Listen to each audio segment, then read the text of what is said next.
이번 시간은 2014년, 5년부터 2020년까지 행정화 기출문제 살펴보도록 하겠습니다. 행정사 1차 대비고요. 쇼터들을 통해서 기출문제를 살펴보도록 하겠습니다. 자, 1번 리엔지니어링에 대한 설명으로 옳지 않은 것을 고르라 문제고요. 일단 공공조직 업무 개선을 위해 정보통신기술을 활용한 리엔지니어링. 여러분 리엔지니어링에 대한 이해 아셔야겠죠? 리엔지니어링이라는 것은요, 기본적으로 그 업무, 생산 공정이나 업무의 프로세스를 어떻게 하는 거죠? 근본적으로 재설계하는 거죠. 새로운 개념으로 재설계하기 위한 것으로 기업의 그 핵심적인 성과에서 어떤 혁신적인 개선을 추구하고자 하는 겁니다. 여기서 기업의 핵심적인 성과라는 것은 뭐 비용이나 품질, 서비스 신속성 등에서 혁신적인 개선을 추구하는 것이죠. 그래서 옳지 않은 거 고르라. 자, 1번 조직 내 부서별 고도 분업화에 따른 폐단을 극복하기 위한 방안을 등장하였다. 예, 맞죠? 자, 리엔지니어링의 궁극적인 목적은 성과 향상과 고객 만족의 극대화에 있고요. 리엔지니어링에는 조직 및 인력 감축이 필수적이다. 이런 게 틀린 거죠? 자, 리엔지니어링은 조직이나 인력을 줄이는 것이 아닙니다. 절차를 줄이는 거죠. 그래서 절차의 축소, 재설계. 이지 조직이나 인력 감축을 의미하는 것은 아닙니다. 3번 정답이고요. 4번 리엔지니어링은 프로세스 변화뿐만 아니라 조직 구조, 문화 등 다양한 측면에서 변화가 요구된다. 맞고요. 공공 서비스의 비분할성 및 비경합성 등과 같은 특징으로 리엔지니어링 추진이 쉽지 않다. 예, 그렇습니다. 그래서 명확하게 3번이 틀렸고요. 자, 리그스의 프리즘 모형에 대한 설명으로 옳지 않은 것은 일단 프리즘 모형은요, 기본적으로 그 과도기 사회나 그 발전도상국의 그 행정의 역설적 국면을 설명하기 위한 어떻게 보면은 유추죠. 그래서 리그스가 하나의 유추로서 프리즘을 사용하여 구상한 개념적 장치가 바로 프리즘 모형이라고 하는 거죠. 그래서 개발도상국의 어떤 행정 체제를 설명하기 위한 이론적 모형이다. 예, 1번 옳은 지문이고요. 그 다음에 2번 프리즘적 사회는 농업사회에서 산업사회로 넘어가는 과도기적인 사회를 말한다. 예, 맞습니다. 그래서 프리즘적 사회는 농업에서 산업사회로 넘어가는 과도기적 사회를 뜻하는 거죠. 3번. 자, 프리즘적 사회의 특징은요, 형식, 정신, 이질, 혼합성 등을 들 수 있다. 예, 이거는 맞는 말이에요. 그래서 형식주의, 정실주의, 이질, 혼합성 등을 들 수 있습니다. 왜냐면은 중복성, 이질, 혼합성, 형식주의를 특징으로 하는 그 과도 사회에서는요. 자, 이원론적 분류로 설명되지 않는 독특한 성격을 가진 사회인 것을 말하는 거죠. 다시 말해서 자, 프리즘적 사회라는 것은 융합적인 것과 분화된 것이 혼합된 좀 애매한 중간 상태를 드러내는 것이라고 말할 수 있습니다. 3번이 맞는 지문이죠. 자, 생태론적 접근 방법에 의해서 설명된다. 맞습니다. 그래서 프리즘 모형은 환경의 중요성을 강조하는 그 생태론적인 접근 방법에 의해서 설명이 됩니다. 즉, 선진국의 행정 체제를 후진국에 도입할 때 왜 제대로 작동하지 않는지를 설명한 이론인 거죠. 그러니까 우리가 이제 어떤 그 선진국형 모델을 우리가 참고하는 이유가 다 이런 생태론적 접근 방법에 의해서 설명이 된다는 겁니다. 5번 농업사회에서 지배적인 행정 모형을 사랑방 모형이라고 한다. 5번이 틀린 지문이에요. 자, 리그스에 따르면요, 개발도상국에서 지배적인 행정 모형은 사랑방 모형입니다. 자, 농업사회가 아니라 개발도상국에서 지배적인 행정 모형을 사랑방 모형이라고 보는 거죠. 자, 사랑방이라는 것은요, 정부 관료제가 그 비정의성에 의해서 움직이지 않고 공과 사가 혼재된 부정적인 관료제를 의미하는 거죠. 그래서 아까 말씀드렸지만 이러한 정부 관료제가 자리 잡혀 있는 프리즘적 사회는요. 복잡한 절차, 즉 형식주의, 그 다음에 정실주의, 즉 뭡니까? 혈연, 지연 등의 공무원 임용, 이질, 혼합성, 즉 농업사회와 선진국의 특징이 혼재되는 그런 혼합성 등의 특징이 나타나는 겁니다. 그래서 농업사회에서 사랑방 모형이라고 나타나는 것이 아니라 개발도상국에서 지배적인 행정 모형이 바로 사랑방 모형입니다. 살라 모델. 그거 기억하셔야 되는 거고요. 그래서 중요한 문제였습니다. 여기서 많은 지문들을 통해서 프리즘 모형, 그 다음에 개념과 그 이론, 배경 이런 것들을 한번 생각해 볼 수 있었고요. 3번. 신공공 서비스론에 대한 설명으로 옳은 것을 골라라. 일단 개념 설명부터 말씀드리자면요. 신공공 서비스라는 것은 뭡니까? 공익, 그러니까 시민적 담론과 공익에 기반을 두고 거기에서 충실하게 통합된 행정을 행정개혁의 목표 상태로 해서 처방하는 규범적 모형이죠. 항상 신공공 서비스론과 신공공관리론과 비교를 해야 되는 겁니다.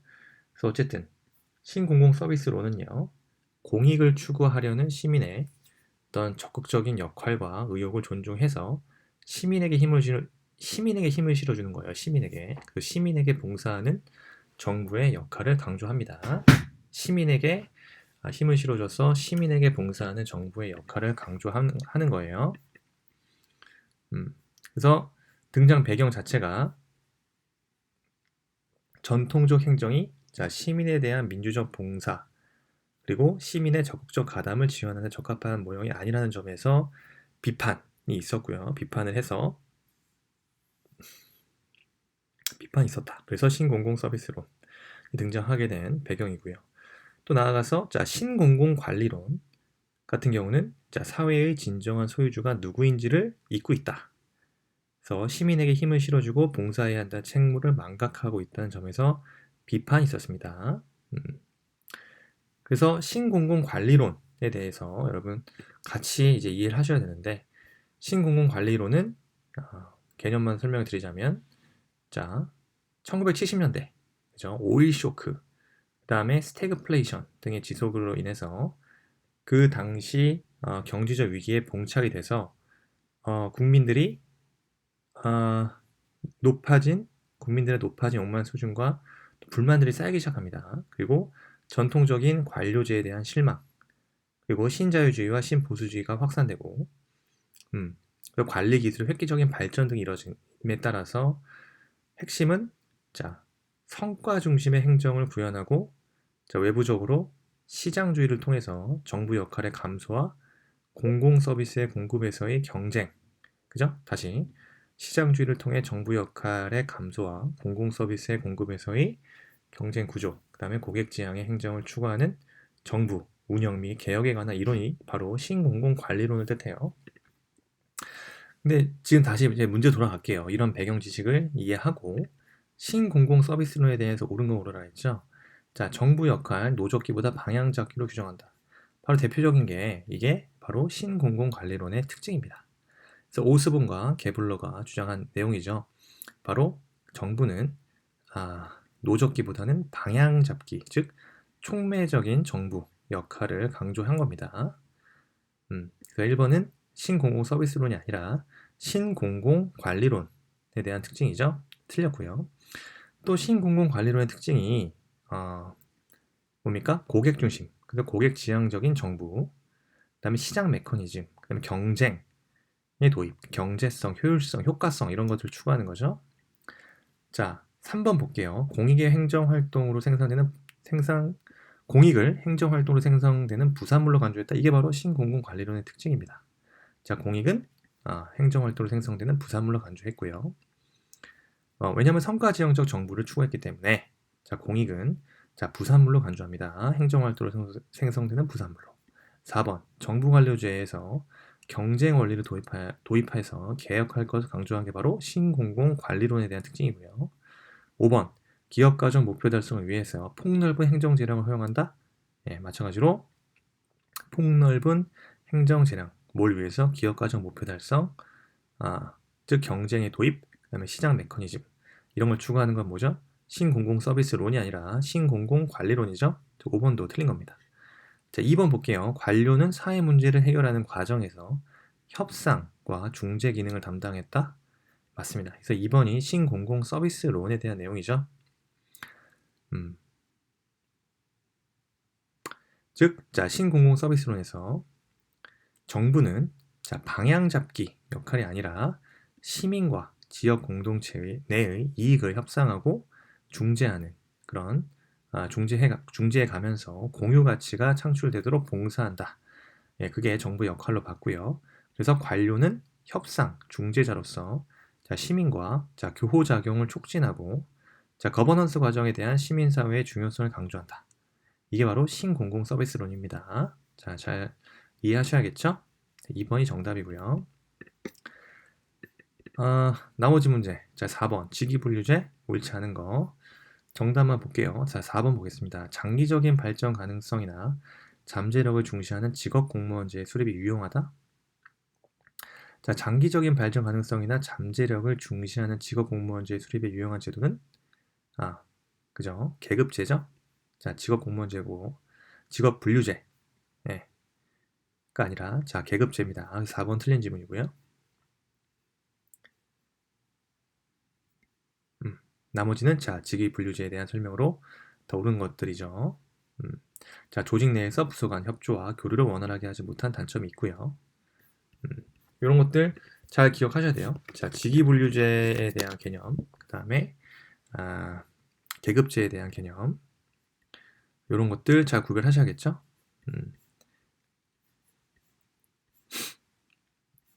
자, 계급제는 핵심적으로 자, 개념을 봤을 때 뭡니까? 자, 개인의 능력, 그죠? 자격 중심으로 인력이 충원되는 거죠. 그리고 계급 내에서 승진과 보직, 그리고 보직 순환 등이 가능한 분류 체계가 바로 계급제예요. 계급제. 그래서 직위 분류제와 좀 비교가 되는 거죠. 네. 자, 계급제에 있어서 그 계급 간에 자, 차별이 있습니다. 그래서 계급 간 이동이 엄격히 억제, 즉 수직적인 폐쇄성이 바로 계급제의 특징이죠. 이와 반면에 직위분류제는 수평적 폐쇄성이에요. 자, 직위분류제 개념 다시 한번 살펴보면요. 자, 직위분류제라 하는 것은 핵심적으로 자, 직무, 그죠? 직무 또는 직위 요소를 기초로 해서 직무의 종류와 곤란도, 책임도 등을 기준으로 공직을 분류하는 게 바로 직위분류제입니다. 그렇죠? 그래서 구조가 자, 직위와 자, 직급, 클래스라고 하죠. 직렬, 직류, 직군, 등급 이런 게 있죠. 그래서 그 계급제와 자, 직위분류제는 비교를 해야 된다는 거죠. 그래서 계급 간 차별, 그 다음에 제너럴리스트 양성에 있어서 계급제에 있는 고급 계급과 엘리트화하는 거죠. 엘리트화. 그래서 제너럴리스트를 양성하는 반면에 자, 직위분류제는 자, 특정 직무를 수행능력의 직무 수행에 관한 전문가를 양성하는 스페셜리스트를 양성하는 거죠. 그게 계급제와 다른 겁니다.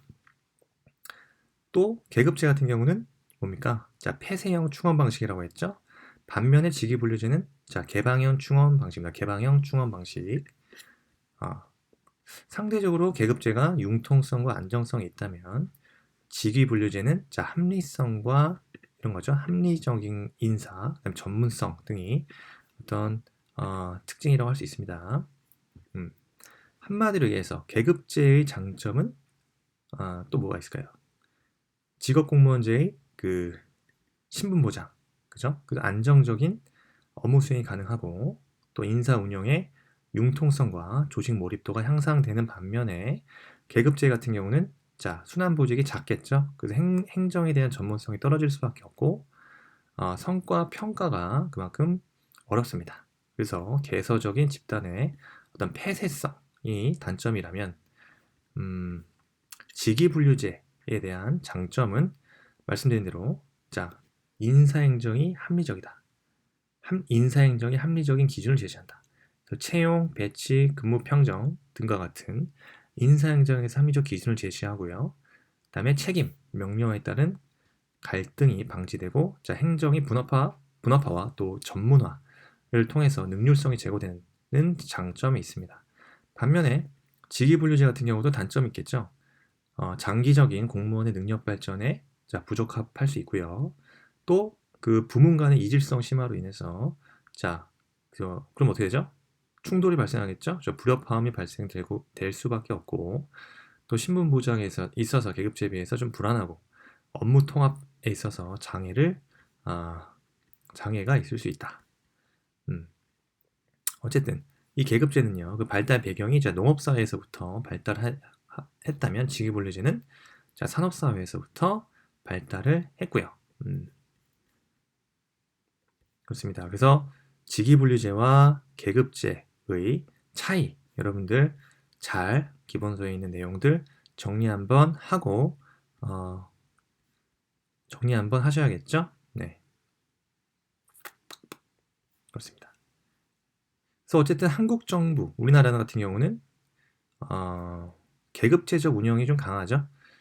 계급제적 운영에 좀 직위분류제가 가미된 형태로 운영이 되고 있다고 합니다. 운영이 되고 있습니다.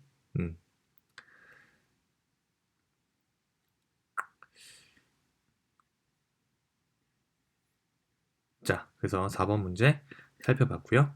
자, 국가공무원법상 규정된 직위 해제 사유에 해당하지 않는 자는, 자, 2번 볼게요. 휴직 사유가 소멸된 후에도 직무에 복귀하지 않은 자. 2번 같은 경우는 직권 면직 사유입니다. 직위 해제 사유가 아니에요. 외에 다른 지문들은 다 직위 해제 사유입니다. 1번 직무 수행 능력이 부족하거나 근무 성적이 나쁜 자, 극히 나쁜 자죠. 그래서 근무 성적이 불량하여 적격 심사 요구를 받은 자. 그 다음에 파면 해임에 해당하는 징계 의결이 요구 중인 자, 정직에 해당하는 징계 의결이 요구 중인 자는 직위 해제 사유입니다.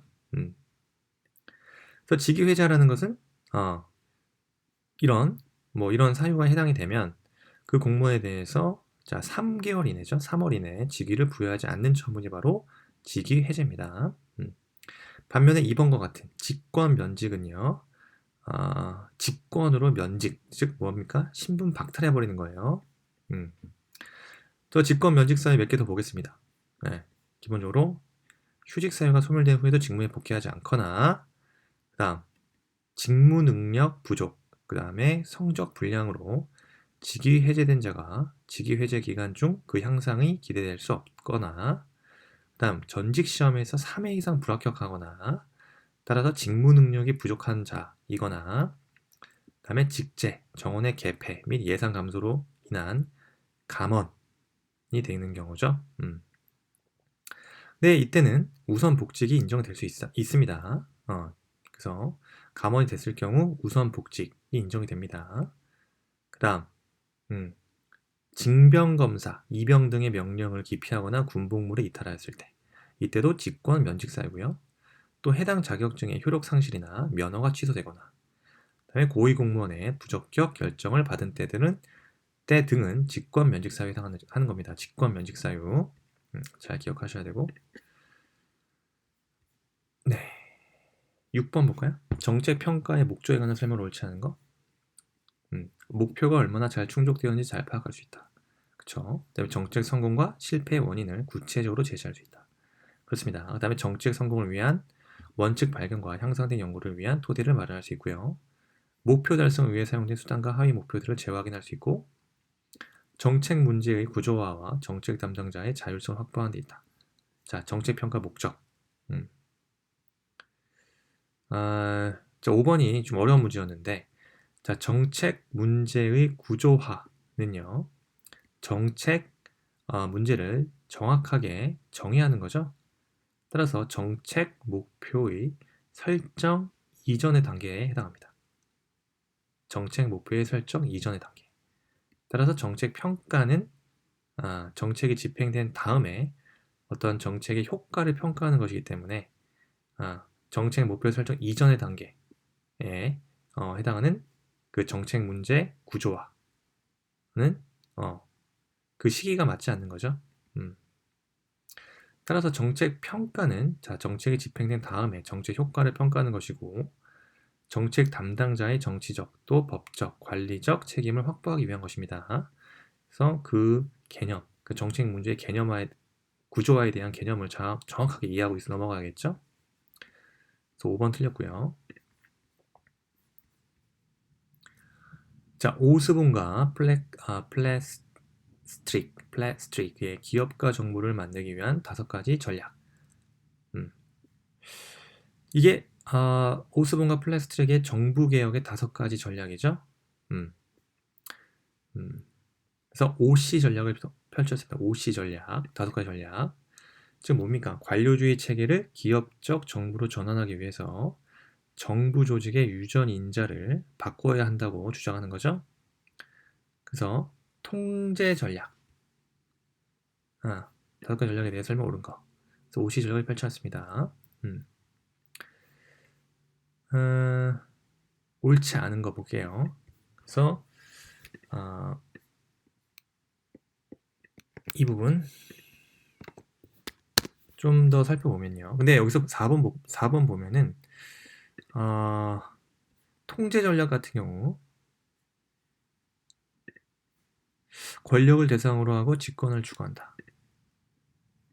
통제 전략은 통제권을 현장에 일선 직원에게 위임하는 분권 전략이죠. 그래서 그 부분이 틀린 거고요. 저 OC 전략에 대해서 명확하게 뭡니까? 그 5가지 전략. 첫 번째가 목표와 명확성을 확립하기 위한 핵심 전략. 그래서 코어 전략이라고 하죠. 그 다음 성과 전략. 뭡니까? 그래서 정부나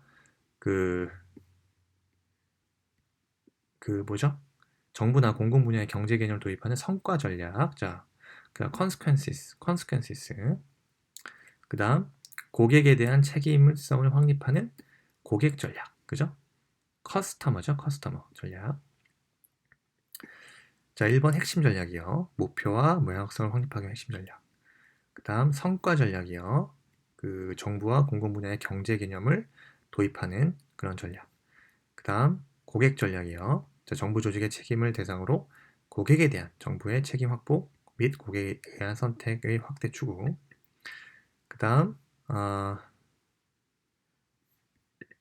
그죠? 통제 전략. 권력을 대상으로 하고 집권화를 추구하는 전략이 아니라 공공조직과 그 공무원들이 혁신을 할 수 있도록 그 이양해주는 통제 전략이죠. 그래서 이게 지금 개념 설명이 틀렸어요.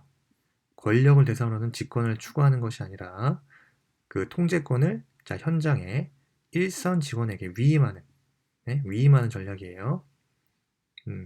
그래서 이 개념 자체가 권력을 대상으로 하고 집권을 추구한다. 요 설명이 틀린 거죠. 그 다음 문화 전략. 이게 C가 뭐죠? 컬처 전략이죠.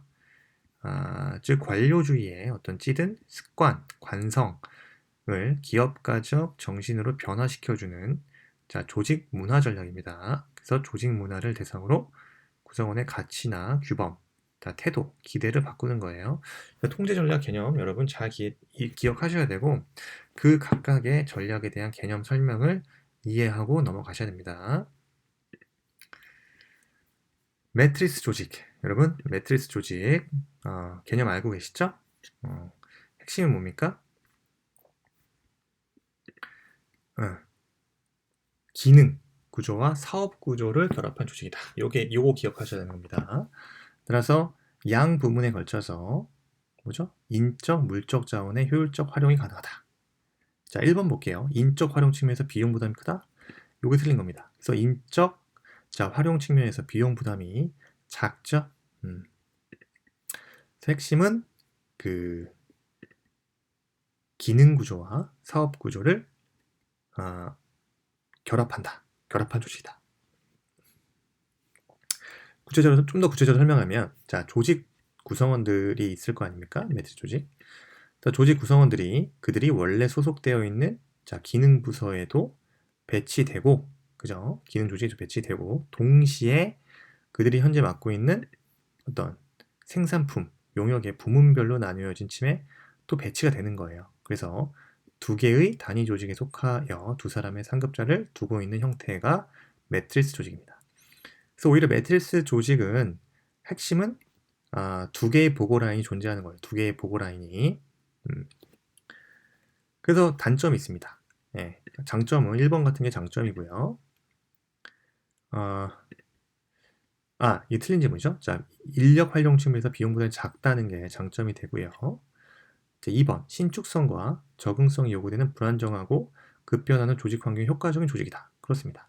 그래서 불확실성, 그러니까 불확실한 환경에 대응, 분화가 가능한 거예요. 3번, 각 분야의 전문가들 간의 수평적 의사소통을 통해서 다양한 아이디어가 제시될 수 있고요. 왜냐면은 균형 있는 기능 구조와 사업 구조의 어떤 균형 있는 이중 권한 구조 체제이기 때문에 그죠? 어떤 수평적 의사소통이 가능하다 이거죠. 4번, 매트리스 조직의 사례로 대규모 기업의 사업 부재 시스템을 들 수 있다. 그죠? 대규모 기업의 사업 부재 시스템. 그죠? 이거 4번도 맞는 지문. 5번, 기능 구조와 사업 구조의 결합을 시도한 조직이며 행렬 조직이라고도 합니다. 네, 5번도 맞고요. 근데 지금 이 문제에서 여러분 또 짚고 넘어가야 되는 게 매트리스 조직에 대한 단점입니다. 단점. 말씀드렸지만 보고 라인이 두 개가 존재하기 때문에 명령이 이원화되어 있어요. 그러면 당연히 갈등이 생깁니다. 네, 갈등. 따라서 그 갈등으로 인해서 결정이 신속하게 이루어지지 않는다는 단점이 발생할 수 있는 거죠. 이런 거 기억하셔야 됩니다. 그리고 당연히 역할 간의 갈등이 생기고 부하의 불안정한 장악 등으로 어떤 체제가 불안정해질 수 있다. 그래서 권한 불균형 시 제품 조직이나 또는 기능 구조로 전락될 수 있는 그런 위험이 있다. 그게 단점이다 이거죠. 잘 기억하셔야 돼요. 매트리스 조직에 대한 장단점. 그다음에 그 체제에 대한 어떤 구조적인 특징 이런 것들을 보셔야 됩니다. 기억하셔야 되는 거는 다시 말해 단도직입적으로 얘기해서 매트리스 조직은 복수의 보고라인이 조직된다. 이거 기억하셔야 되면 복수의 보고라인이 존재하기 때문에 발생될 수 있는 단점 명령이 이원화된다. 그래서 그로 인한 신속한 결정이 곤란하고 또 역할 간의 갈등이 초래된다. 또 당연히 부하의 불완전한 부하의 어떤 장악도가 불완전할 수밖에 없다. 이런 것들 기억하셔야 되는 거죠. 요거는 넘어가겠습니다. 그래서 정답이 복수 정답이 처리가 됐는데 우리나라 공무원 분류 중 특수경력직 공무원에 해당되지 않는 거. 특수경력직 공무원은 구성이 정무직 공무원과 별정직 공무원의 구성이 되고 2번 같은 헌법재판소 헌법연구관은 특정직 입니다. 특정직. 근데 5번 같은 경우 감사원 사무차장 같은 경우도 일반직 공무원에 해당하기 때문에 양자 모두 경력직 공무원에 해당해요. 경력직 공무원. 그래서 2번과 5번이 특수경력직 공무원에 해당되지 않는 거죠. 1번 국회의원은 정무직이고요. 그 다음 대통령 비서실장 별정직 공무원이죠. 특수경력직은 정무직과 별정직 공무원으로 구성이 됩니다. 그래서 대통령 비서실장은 별정직 공무원. 그 다음 국민권익위원장은 정무직 공무원에 해당하는 거죠. 직무가 지닌 상대적 가치를 평가해서 임금을 결정하는 보수체계 직무급이죠. 직무급. 직무가 지니는 상대적 가치를 평가해서 임금을 결정하는 보수체계. 직무가 지니는 상대적 가치를 평가해 임금을 결정하는 보수체계는 말 그대로 직무급이고요. 직무급은 직위분류체계, 직위분류제 국가에서 주로 적용되고 있습니다. 그래서 직무의 어떤 곤란도 또 책임도에 따라서 지급함으로써 일에 맞는 보수를 실현한다. 이게 바로 직무급이죠. 그렇습니다. 일단 10문제 봤고요. 나머지, 그죠? 자, 임금 체계에 대해서 여러분들 한번 정리해 볼 필요는 있어요. 자, 임금 체계, 그죠? 임금 체계 자체는 임금 구성 체계라고 하는 거죠. 임금 결정 체계와 임금 구성 체계 등을 얘기하는 거고요.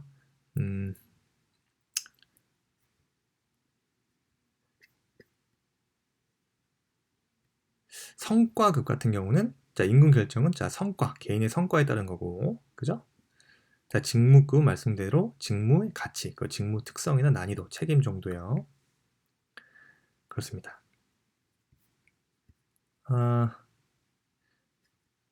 그래서 임금 체계에 대한 유형 이런 것들을 한번 정리하셔야겠죠. 직무급 꼭 결정하시고요. 직능급이라는 말도 여러분 숙련급이라고도 하죠. 숙련급. 즉 근로자의 어떤 직무 능력이나 숙련 정도에 따라서 임금이 결정되는 체계죠. 자, 당연히 통상적으로 직무 능력이나 숙련이 근속 연수에 따라서 올라가는 경우가 많기 때문에 자, 직능급도 어느 정도의 그 연공성을 갖게 됩니다. 근데 꼭 연공급이 근속 연수, 그죠? 근속 연수에 따라서 자동으로 임금이 오르는데 반해서 직능급이 자, 근속급, 뭐죠? 다른 말로 연공급. 자, 연공급처럼 자동으로 임금이 오르는 것이 아니라 직무 능력이나 자, 숙련에 향상이 있어야만 임금 인상이 이루어진다는 점에서 직능급과 또 근속급 혹은 연공급의 차이가 있습니다. 기억하셔야 되는 거예요. 그래서 다시 말하지만 연공급이라는 것은 자, 호봉이라고 하죠. 호봉. 자, 근속연수에 따라서 결정되는 임금 체계입니다. 그래서 근속연수가 길어지면 더 높은 임금을 규정하고 자, 호봉표를 두는 경우가 일반적이죠. 그래서 연공급 기억하셔야 되고 자, 직능급 기억하셔야 되고 성과급 기억하셔야 되는 거죠. 성과급. 근데 성과급도 여러분 성과급 솔직히 차 임금 체계 결정으로 보기 어렵습니다. 독자적으로 임금 결정 체계로 보기는 어려운 게 있어요. 자, 순수하게 성과만을 기준으로 임금을 결정하는 경우가 현실적으로 별로 없죠. 따라서 성과급은요, 자, 임금의 결정 측면보다는 자, 조정 측면에서 활용되는 경우가 많습니다. 즉 뭡니까? 임금 조정을 성과에 따라 하는 경우를 말하는데 연공급, 직무급, 직능급, 그죠? 역할급 등 다양한 임금 체계 하에서 임금 조정 수단으로서 성과급이 주로 보완적으로 적용될 수 있다는 거예요. 보완적으로. 기억하셔야 되는 거죠. 그래서 일단 오늘은 10문제 봤고요. 기출문제를 이렇게 분석하는 이유는요. 똑같이 안 나와요. 똑같이 나오면 이상하죠. 기출문제가. 그죠? 너무 성의가 없잖아요. 그런데 이렇게 기출문제 한 문제 한 문제를 잘 뜯어내면서 그 관련 유사 개념들을 잘 분석해 나가는 게 어떻게 보면 가장 수험에 있어서 공부의 지름길입니다. 기본서를 뭐 쭉 이해할 수도 있어요. 이해하시는 게 좋고요. 어느 정도 공부가 되고 지금 같은 시기에는 기출문제를 역으로 쭉 분석해서 유사 개념들을 기본서로 다시 확인해 가는 작업, 그게 중요한 거죠. 사실상 문제 적응력을 지금 길러야 되는 시기이기 때문에 더더욱 문제를 중심으로 한 이론 정립, 그게 중요한 겁니다. 어쨌든 남은 시간 자, 쇼토디에 있는 많은 기출문제, 행정사 1차 기출문제만 풀어보지 마시고요. 또 공무원 뭐 7급, 9급 행정법, 행정학 기출문제도 많이 참고해 주시면은 분명 도움이 되실 겁니다. 자, 남은 이제 한 달 정도 기간 파이팅해서 2021년 행정사 1차 합격을 진심으로 기원합니다. 자, 이상 마치도록 하겠습니다. 감사합니다.